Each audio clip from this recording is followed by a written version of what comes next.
Entonces vamos a ir al versículo número 1 del capítulo número 4.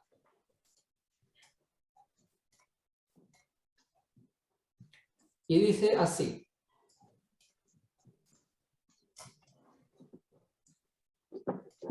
Nabucodonosor, rey, a todos los pueblos, naciones y lenguas que moran en toda la tierra, paz os sea multiplicada. Conviene que yo declare las señales y milagros que el Dios Altísimo ha hecho conmigo. Cuán grandes son sus señales y cuán potentes sus maravillas. Su reino sempiterno y su señorío de generación en generación. Como podemos ver, algo pasó, porque en este capítulo el rey Nabucodonosor está reconociendo a Dios como el Dios Altísimo y el único Dios. Ahora, interesantemente, la narración del capítulo 4 está hecha mayormente en primera persona por el mismo rey Nabucodonosor y se registra en forma de una proclama real. Desafortunadamente, las crónicas de Babilonia, que creo que conversamos anteriormente, son una serie de tablillas que se descubrieron en el siglo XIX, solo relatan los acontecimientos hasta el año 11 del rey Nabucodonosor. Así que de ahí en adelante no hay mayor registro acerca de él. Por eso es imposible verificar todos los datos del reinado de este rey. Por ejemplo, de acuerdo a que en el libro de Ezequiel vimos acerca del sitio de Tiro por parte de Nabucodonosor. Es un acontecimiento histórico. Este acontecimiento no está registrado tampoco en las tablillas de Babilonia. Así que el que no esté registrado en las tablillas no quiere decir de que no haya ocurrido. Tampoco es extraño que no se encuentren en los registros babilónicos referencias a la enfermedad mental del rey que se describe en este capítulo. ¿Por qué? Porque tales registros generalmente omiten hechos que tienen que ver con la desgracia de un rey, de un héroe nacional. Generalmente en estos registros solamente aparecían los triunfos. Las derrotas no se ponían. A diferencia de la Biblia, que en los héroes de la Biblia aparecen sus triunfos y sus derrotas. En los registros seculares, históricos, generalmente no es así. Ahora el rey Nabucodonosor dice: yo, Nabucodonosor, estaba tranquilo en mi casa y floreciente en mi palacio. Desde el punto de vista de él estaba todo perfecto. Él estaba tranquilamente gobernando su reino. Entonces, con esto nos damos cuenta que los acontecimientos de estos capítulos pertenecen a la segunda mitad de su reinado, que duró 43 años. ¿Por qué? Porque la vez pasada dijimos de que durante los primeros 10 años hubo una revolución en Babilonia. Pero eso ya había ocurrido, ahora estaba en la segunda mitad de su reinado, cuando todo estaba en paz. Vi un sueño que me espantó y tendido en la cama, las imaginaciones y visiones de mi cabeza me turbaron. Por esto mandé que vinieran delante de mí todos los sabios de Babilonia, para que me mostrasen la interpretación del sueño. Y vinieron magos, astrólogos, caldeos y adivinos, y les dije el sueño, pero no me pudieron mostrar su interpretación. El sueño parece que era tan explícito que el rey mismo presintió que contenía algún mensaje adverso para él. Como en el caso del sueño del capítulo 2, se convocaron a todos los sabios. Pero en este caso el rey no se había olvidado del sueño. Aquí el rey solamente estaba pidiendo que los sabios interpretaran el sueño. Algunos han sugerido que a lo mejor Nabucodonosor se proponía saber primero cuál era la opinión de los caldeos en cuanto a su sueño, antes de oír toda la verdad que sospechaba le iba a ser desfavorable. Y solo después que los otros sabios demostraron su incapacidad para satisfacer al rey, este mandó llamar a Daniel, el hombre que en una oportunidad anterior había demostrado una habilidad e inteligencia superiores en la interpretación de sueños. Y me imagino también de que los sabios y los caldeos nos atrevieron a inventar una explicación por temor a que viniera Daniel después y lo desmintiera. Por lo tanto, se declararon incompetentes para poder interpretar el sueño del rey. La escritora cristiana Elena de White acota referente al rey Nabucodonosor lo siguiente: su pasión como constructor y su señalado éxito al hacer de Babilonia una de las maravillas del mundo halagaron su orgullo al punto de poner en grave peligro sus realizaciones como sabio gobernante a quien Dios pudiera continuar usando como instrumento para la ejecución del propósito divino. En su misericordia, Dios dio al rey otro sueño para advertirle del riesgo que corría y del lazo que se le tendía para arruinarlo. O sea, Dios le está advirtiendo a Nabucodonosor a través de este sueño que está en peligro. Dice entonces Nabucodonosor: hasta que entró delante de mí Daniel, cuyo nombre es Belsasar, como el nombre de mi Dios, en quien mora el espíritu de los dioses santos. Conté delante de él el sueño, diciendo: Belsasar, jefe de los magos, ya que he entendido que hay en ti espíritu de los dioses santos y que ningún misterio se le esconde, declárame las visiones de mi sueño que he visto y su interpretación. Pareciera que aquí el rey le exige que Daniel también le cuente el sueño, pero después inmediatamente comienza y le cuenta el sueño. Estas fueron las visiones de mi cabeza mientras estaba en mi cama. Me parecía ver en medio de la tierra un árbol, cuya altura era grande. Crecía este árbol y se hacía fuerte, y su copa llegaba hasta el cielo y se le alcanzaba a ver desde todos los confines de la tierra. Su follaje era hermoso y su fruto abundante, y había en él alimento para todos. Debajo de él se ponían a la sombra las bestias del campo y en sus ramas hacían morada las aves del cielo, y se mantenía de él toda carne. Ahora es interesante que los antiguos acostumbraban a ver un significado en todos sueños, y quizás por esta razón Dios empleó un sueño, en este caso, como un instrumento para exponerle su designio a Nabucodonosor. Además, el simbolismo del árbol no era extraño para Nabucodonosor. El historiador griego Heródoto habla del caso de Astiages, el rey de Medo-Persia, y que según él dice, cuñado de Nabucodonosor, que también había soñado con un árbol que simbolizaba su dominio sobre parte del mundo. Ahora, cuando decimos Astiages, era este caballero que estaba acá, ustedes recordarán tal vez que el papá de Astiages, Yaxares, peleó junto con el papá de Nabucodonosor para luchar contra los asirios. Y según la historia, Astiages tenía una hermana que se casó con el rey Nabucodonosor. Esta es la línea de los reyes medos y esta es la línea de los reyes persas. Astiages entonces, que es el último rey medo, era cuñado aparentemente del rey Nabucodonosor. Y él había soñado también con un árbol que simbolizaba su dominio sobre parte del mundo. El mismo Nabucodonosor, en una inscripción, y esto lo encuentro interesante, compara a Babilonia con un gran árbol que protege a las naciones del mundo. Pero yo me pregunto que tal vez esta inscripción la hizo después del sueño y no antes. Es algo interesante. Y en las escrituras vamos a encontrar que un árbol, especialmente un árbol alto, es a menudo un símbolo de una nación o del orgullo humano. Voy a dar algunos ejemplos. Salmo 37, 35 dice: vi yo al impío sumamente enaltecido y que se extendía como laurel verde. En Isaías 12 dice y 13, porque el día de Jehová de los ejércitos vendrá sobre todo soberbio y altivo, sobre todo enaltecido y será batido, sobre todos los cedros del Líbano, altos y erguidos, y sobre todas las encinas de Basán. Una vez más tenemos a hombres representados por árboles. Ezequiel 17:3, y dirás: así ha dicho Jehová el Señor, una gran águila de grandes alas y de largos miembros, llena de plumas de diversos colores, vino al Líbano y tomó el cogollo del cedro. Y tal vez lo que estudiamos en el libro de Ezequiel se acordarán de este versículo. En Ezequiel 31, 3 al 9, he aquí que era el asirio cedro en el Líbano, de hermosas ramas, de frondoso ramaje y de grande altura, y su copa estaba entre densas ramas. Así que en las escrituras es común simbolizar a un rey o a un reino como un árbol.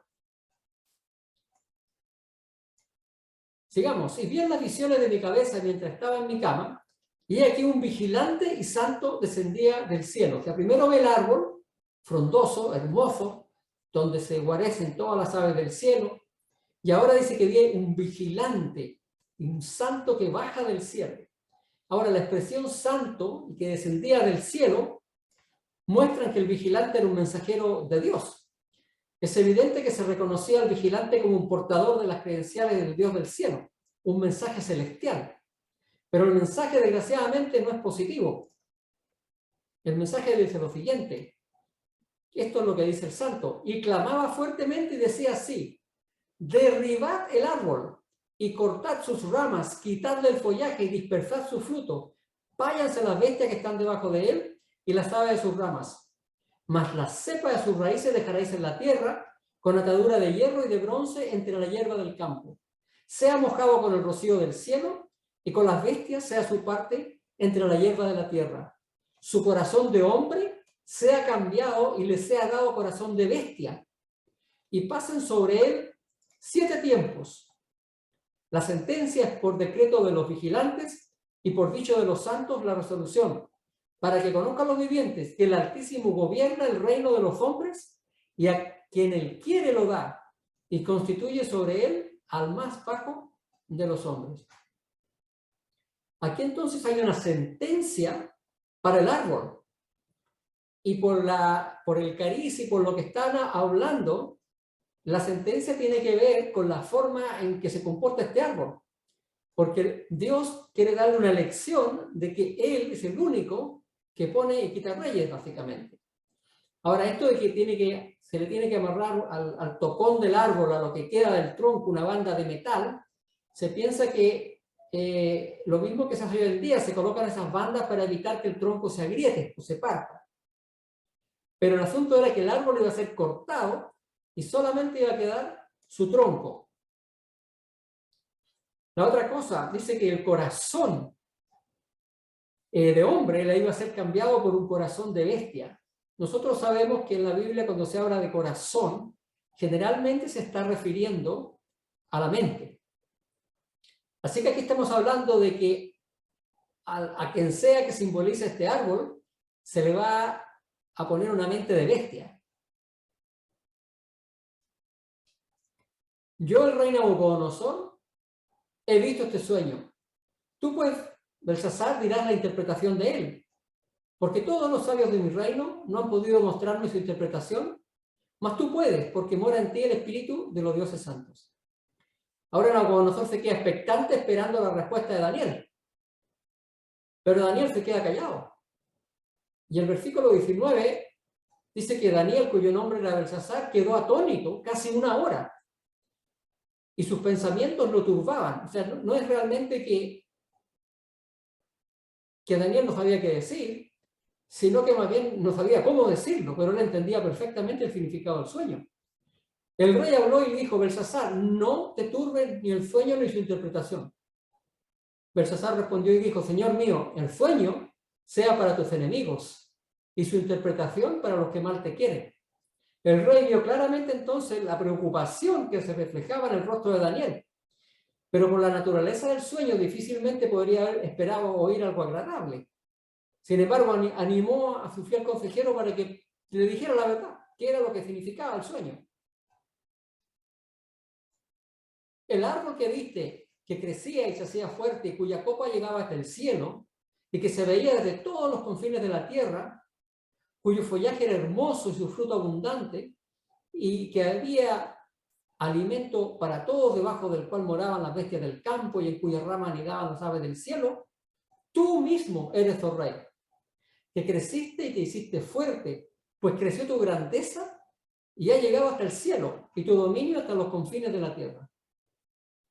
Sin mantener entonces al rey en suspenso, durante mucho tiempo Daniel le anuncia lisa y llanamente, aunque sin duda el rey ya lo sospechaba, que el árbol representaba al mismo Nabucodonosor. Dice, cuya copa llegaba hasta el cielo. Para algunos tal vez los términos con los cuales el profeta describió la grandeza de Nabucodonosor puede parecer exagerado, pero debemos recordar que Daniel usó el idioma y las expresiones propias de la corte de ese lugar y en ese tiempo. No está queriendo decir que el árbol llegaba hasta el cielo, pero está usando el lenguaje de su época para describir y para hablar con el rey. Bueno, esa es la parte buena del sueño, que ese hermoso árbol simbolizaba a Nabucodonosor. Lamentablemente, lo que viene después no es tan positivo. Y en cuanto a lo que vio el rey, un vigilante santo que descendía del cielo decía: cortad el árbol y destruidlo, mas la cepa de sus raíces dejaréis en la tierra, con atadura de hierro y de bronce en la hierba del campo, y sea mojado con el rocío del cielo, y con las bestias del campo sea su parte, hasta que pasen sobre él 7 tiempos. Esta es la interpretación, oh rey, y la sentencia del Altísimo que ha venido sobre ti, mi señor el rey. Y a continuación, entonces, Daniel provee la interpretación de esta segunda parte. Te echarán de entre los hombres, y con las bestias del campo será tu morada, y con hierba del campo te apacentarán como a los bueyes, y con el rocío del cielo serás bañado, y 7 tiempos pasarán sobre ti, hasta que conozcas que el Altísimo tiene dominio en el reino de los hombres, y que lo da a quien él quiere. Y en cuanto a la orden de dejar en la tierra la cepa de las raíces del mismo árbol, significa que tu reino te quedará firme, luego que reconozcas que el cielo gobierna. La visión entonces significaba que el rey Nabucodonosor sufriría algún tipo de enfermedad mental que lo dejaría incapacitado en un estado irracional semejante al de un animal. 7 tiempos, según los mejores expositores de la Biblia como Josefo, Jerónimo y otros, el término tiempos debe ser tomado como un año, de modo que 7 tiempos serían equivalentes a 7 años. Esta misma es la traducción griega que se hace en la versión de la Biblia de la Septuaginta. 7 años de locura. Sin embargo, la visión también incluía una promesa de restauración después de los 7 años de locura. Viene entonces el consejo de Daniel. Por tanto, oh rey, acepta mi consejo. Tus pecados redime con justicia y tus iniquidades con misericordia, para con los oprimidos, pues tal vez será eso una prolongación de tu tranquilidad. Nabucodonosor había llegado a ensoberbecerse, a enorgullecerse extremadamente, y el orgullo había endurecido su espíritu, y actuaba con verdadera tiranía, matando a quien le placía, de modo que sus súbditos obedecían por terror antes que por lealtad. Daniel entonces apela a la sensatez del rey, considerando lo dicho y teniendo en cuenta que el rey sabía claramente cuál era su verdadero problema. Y aquí se le comunica al orgulloso monarca un principio divino. Los juicios de Dios contra los hombres pueden evitarse por el arrepentimiento y la conversión. En otras palabras, muchas veces en la Biblia encontramos que el Señor habla de la destrucción que viene, pero a causa del arrepentimiento de la persona, esa destrucción no ocurre. Por ejemplo, en el caso del rey Acab, el Señor, por su perversidad, le manifestó que su reino iba a ser quitado de él. Pero después, cuando se humilló a Acab y pidió perdón, el Señor le dijo que el reino se le iba a quedar firme, pero que iba a ser dividido durante el tiempo de su hijo. Lo mismo pasó con la profecía sobre Nínive, de la destrucción de Nínive. Finalmente no fue destruida porque los ninivitas se arrepintieron. Entonces eso es lo que está hablando aquí Daniel. De que si él se arrepiente y cambia su manera de ser, puede evitarse este problema. Por esa razón entonces Dios le anunció este castigo, pero le dio tiempo para que se arrepintiera y así evitara esta calamidad. Seguimos adelante. Por todo esto vino sobre el rey Nabucodonosor. Pero al cabo de 12 meses, paseando en el palacio real de Babilonia, habló el rey y dijo: ¿no es esta la gran Babilonia que yo edifiqué para casa real con la fuerza de mi poder y para gloria de mi majestad? Uno piensa y dice, ¿cómo puede ser alguien tan arrogante? Pero interesantemente, las siguientes palabras de Nabucodonosor fueron registradas por la historia. Estos históricos se han encontrado registros donde Nabucodonosor dijo lo siguiente: yo edifiqué Babilonia, la santa ciudad, la gloria de los grandes dioses, y la hice más excelsa que antes. Promoví su reconstrucción, contribuí a que los santuarios de los dioses y las diosas resplandecieran como el día. Jamás rey alguno entre todos los reyes creó lo que yo he creado, ni rey anterior construyó lo que yo con toda magnificencia he construido para Marduk. He equipado hasta el máximo la Esagila, ese era el templo de Marduk, y he impulsado la renovación de Babilonia, más de lo que jamás se hizo antes. Todas mis valiosas obras, el embellecimiento de los santuarios de los grandes dioses, que he llevado a cabo en mayor medida que todos mis antepasados de sangre real, lo he escrito en documento y lo he guardado para las futuras generaciones. Nótese cómo esta declaración, que fue registrada por la historia, concuerda perfectamente con la exclamación del rey en el versículo 30. Casi son las mismas palabras. El orgullo del rey era bastante grande. Ahora, la pretensión de Nabucodonosor de haber edificado la ciudad de Babilonia no debe interpretarse como una referencia a su fundación, porque sabemos que Babilonia fue fundada después del diluvio por Nimrod, tal como hemos comentado en otras palabras, en otros estudios. Él se refiere a la gran obra de reconstrucción que comenzó su padre, el padre Nabucodonosor, Nabopolassar, y completada por él mismo. Las actividades de Nabucodonosor como constructor fueron tan extensas que realmente eclipsaron a todo lo que se había hecho anteriormente. O sea, el rey era cierto lo que estaba diciendo, pero fue el orgullo el que impulsó a Nabucodonosor a emprender toda esta obra. Y es a través de los ojos del orgullo que posteriormente contemplaría su creación, no solamente como lo relata la Biblia, sino también como narran las inscripciones cuneiformes que mencionamos anteriormente. Podemos comprobar las arrogantes palabras del rey al leer las pretensiones del rey en estas inscripciones. En otra de las inscripciones, el rey dice: entonces construí yo el palacio, el asiento de mi realeza, el vínculo de la raza de los hombres, la morada del triunfo y el regocijo. Que nos faltan registros donde el rey Nabucodonosor se enorgullece de todo lo que había hecho. Ahora, el comentario bíblico adventista dice lo siguiente respecto a esta exclamación del rey.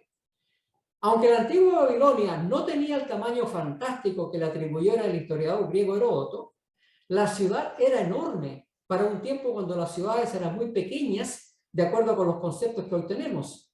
Su perímetro de unos 17 kilómetros es superior al perímetro de 12 kilómetros de Nínive, que era la capital del imperio asirio. Superior al de los muros de la Roma imperial, que solamente tenían 10 kilómetros de perímetro.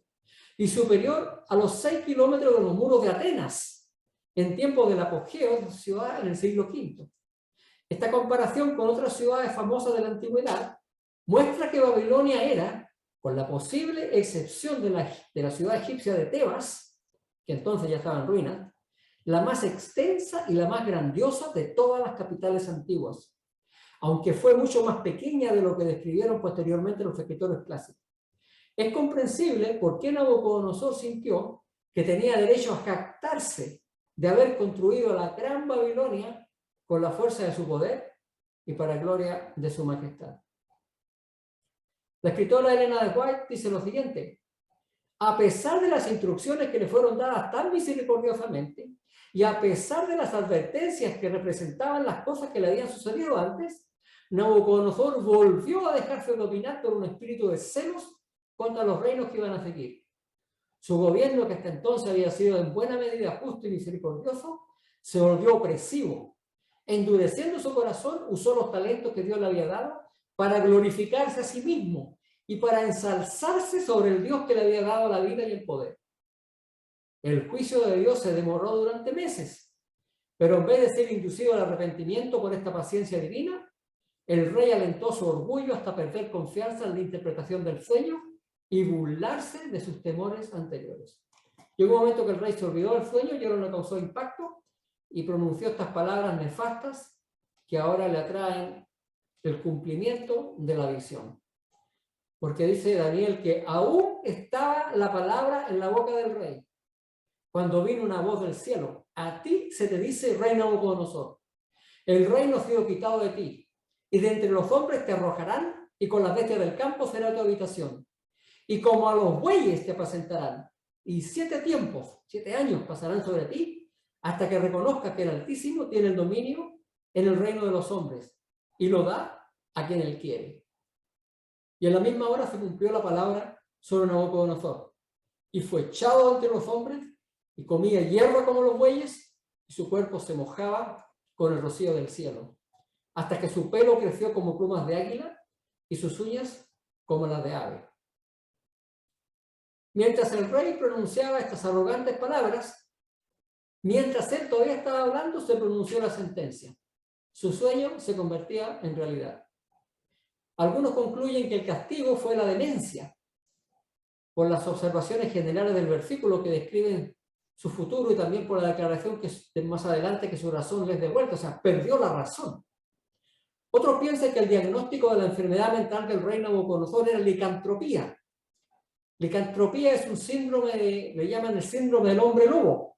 Este tipo de trastorno mental tiene lugar cuando una persona piensa engañosamente en sí y piensa que es un animal y se comporta como tal. Y generalmente a los así llamados hombres lobos se les llama licántropos, hombres que se creen animales. Ahora, hay algunos antecedentes históricos que arrojan luz sobre la experiencia del rey Nabucodonosor, tal como se cuenta en este capítulo. Por ejemplo, se descubrieron algunas tabletas cuneiformes que confirman la narración bíblica. En 1975, un asiriólogo publicó un texto cuneiforme que ahora se conserva en el Museo Británico.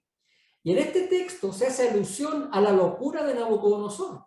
Se dice que por un tiempo su vida parecía sin valor, daba órdenes sin sentido y contradictorias.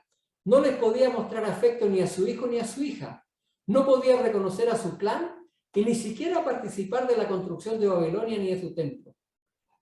Un historiador griego, Avideno, del siglo III, testifica que Nabucodonosor fue poseído por un dios o algo por el estilo, porque se subió a la terraza de su palacio pronunciando palabras proféticas y de repente desapareció. Y así que una vez más encontramos varios motivos en común con el texto bíblico: la ubicación del rey en la terraza, una profecía y su misteriosa desaparición. También se ha encontrado un ejemplo antiguo de tales enfermedades mentales. Una tablilla cuneiforme inédita del Museo Británico menciona a un hombre que comía pasto como una vaca, en Liagarapó. No es necesario identificar con precisión la enfermedad de Nabucodonosor, ni igualarla con algo que conozca la ciencia médica hoy. Su caso puede haber sido único. El relato es corto y un diagnóstico exacto, con la poca información que da, no podríamos hacerlo. Pero lo que sí sabemos es que el rey perdió su razón y empezó a actuar como un animal. Ahora dice que le crecieron las plumas. Esta palabra pluma realmente fue agregada al texto, porque realmente lo que pasaba es que el cabello lo tenía descuidado, como queda el cabello cuando uno se lo peina, no se lo lava, y obviamente le empezaron a crecer las uñas, lo que hacía que aún más se pareciera a un animal. Pero dice el versículo 34, perdón, este era el versículo que habíamos leído antes, que fue echado entre los hombres, comió hierba como los bueyes, y lo que acabamos de explicar. Pero dice que al fin del tiempo yo, Nabucodonosor, alcé mis ojos al cielo y mi razón me fue devuelta. Y bendije al Altísimo y alabé y glorifiqué al que vive para siempre, cuyo dominio es sempiterno y su reino por todas las edades. Ahora muchos han preguntado, bueno, ¿y por qué no aprovecharon para asesinar al rey mientras estaba muerto? ¿O por qué su súbdito o ministro de Estado no pusieron algún otro en el trono durante el tiempo cuando Nabucodonosor estuvo incapacitado? Pero esto realmente ocurrió. Ahora, es interesante que en los tiempos antiguos la gente tenía una mente supersticiosa donde creían que los disturbios mentales eran causados por malos espíritus que se apoderaban de sus víctimas y que si alguien mataba al demente, ese espíritu se posesionaba del homicida o el instigador del crimen, o que si su propiedad era confiscada o su cargo ocupado por otro, una terrible venganza recaía sobre los responsables de la injusticia. Por esa razón, los dementes eran alejados de la sociedad, pero en otro sentido no se los molestaba. También es útil recordar que la posición de Daniel en Neo-Babilonia lo colocó cerca del propio rey.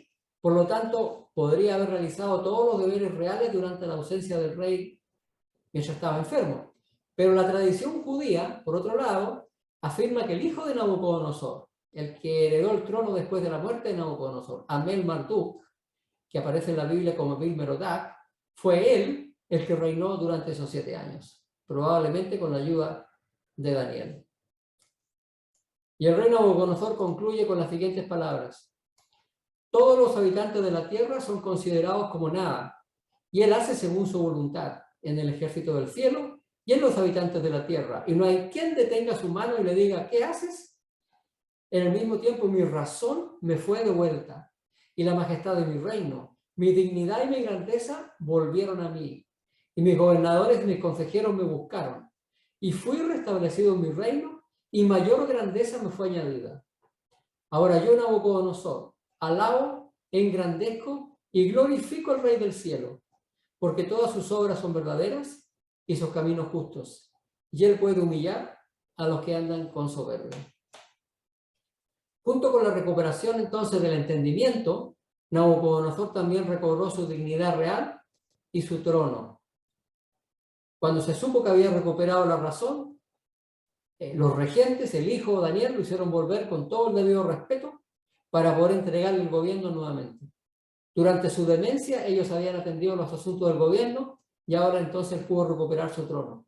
Y esta es la conclusión con que Nabucodonosor termina su proclama, en la cual, como un pecador convertido, reconoce la justicia de Dios. Su confesión de que Dios es el Rey del cielo expresa su reverencia para con el Dios que acaba de encontrar. El restablecido monarca de Babilonia ahora aprendió finalmente su lección. Y dice Elena de White, como comentario de esto, el rey Nabucodonosor, delante de quien Daniel honró con tanta frecuencia el nombre de Dios, finalmente se convirtió plenamente y aprendió a engrandecer y glorificar al Rey del cielo, y no a sí mismo. Está ahora cumplido el propósito de Dios, de que el mayor reino del mundo manifestara sus alabanzas. La proclamación pública en la cual Nabucodonosor reconoció la misericordia, la bondad y la autoridad de Dios fue el último acto de su vida que registra la historia sagrada. Ahora a lo mejor alguien podría encontrar extraño que un rey pagano se convierta. Sin embargo, hay un hecho parecido en la historia que me gustaría mencionar, que no es en la historia babilónica, pero es en la historia egipcia. Y lo voy a mencionar porque a pesar de que este rey egipcio no se convirtió al verdadero rey, sin embargo hubo una conversión bien extraña. Y me estoy refiriendo a un faraón de nombre Amenofis, también llamado Amenhotep IV, que él se cambió el nombre a Akenatón. ¿Por qué? Porque él abandonó la religión politeísta egipcia e hizo grandes esfuerzos por introducir en el reino una nueva religión monoteísta. Hizo edificar una nueva capital, la llamó Amarna, cambió su propio nombre de Amenofis a Akenatón, cerró los antiguos templos, renunció a los dioses anteriores, levantó nuevos templos de Dios e hizo todo lo que estaba a su alcance para fomentar la nueva religión.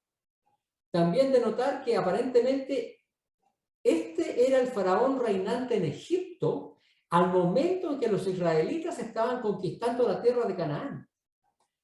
En un archivo de correspondencia de la época que llamado las Cartas de Amarna, es un grupo de cartas que se encontraron enterradas en la ciudad de Amarna, esta capital que había creado este faraón, los gobernadores de Canaán le estaban pidiendo auxilio a Akenatón contra los Abiru, porque los Abiru estaban invadiendo o causando problemas en la tierra de Canaán. Y muchos piensan que los Abirus son nada menos que los israelitas que se encontraban en plena conquista de Canaán. Akenatón, sin embargo, parece que hizo caso omiso de este pedido. Y aquí entonces tenemos un caso histórico donde un rey egipcio, un faraón egipcio, cambió su religión al politeísmo, lo cual lo encuentro muy interesante porque yo pienso que aquí debe haber habido una tremenda influencia de parte de los judíos, de parte de la religión hebrea, que hiciera que un faraón egipcio se hiciera monoteísta, aunque no adoraba al Dios verdadero, pero había abandonado a todos sus dioses para adorar a un solo Dios. Bueno, volviendo al relato bíblico, el rey Nabucodonosor finalmente entonces entendió que solo hay un Dios en los cielos, un Dios todopoderoso que controla los asuntos de los hombres, un Dios que es el único digno de alabanza, y esta es la última vez entonces que sabemos de este rey en el libro de Daniel. Dios tuvo que recurrir a un recurso extremo, pero finalmente consiguió su objetivo: salvar al rey Nabucodonosor. Y yo pensaba, así mismo puede ocurrir con nosotros. Tal vez Dios podría tener que usar métodos extremos para lograr nuestra salvación. El Señor Jesús manifestó que era mejor entrar en la vida cojo o manco que teniendo 2 manos o 2 pies o dos ojos, porque también habla de ciego, y ser echados en el fuego eterno.